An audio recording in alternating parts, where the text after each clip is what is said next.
وَلْتَكُن مِّنكُمْ أُمَّةٌ يَدْعُونَ إِلَى الْخَيْرِ وَيَأْمُرُونَ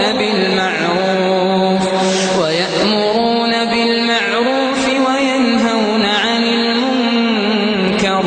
وَأُولَٰئِكَ هُمُ الْمُفْلِحُونَ وَلَا تَكُونُوا كَالَّذِينَ تَفَرَّقُوا وَاخْتَلَفُوا مِن بَعْدِ مَا جَاءَهُمُ الْبَيِّنَاتُ وَأُولَٰئِكَ لَهُمْ عَذَابٌ عَظِيمٌ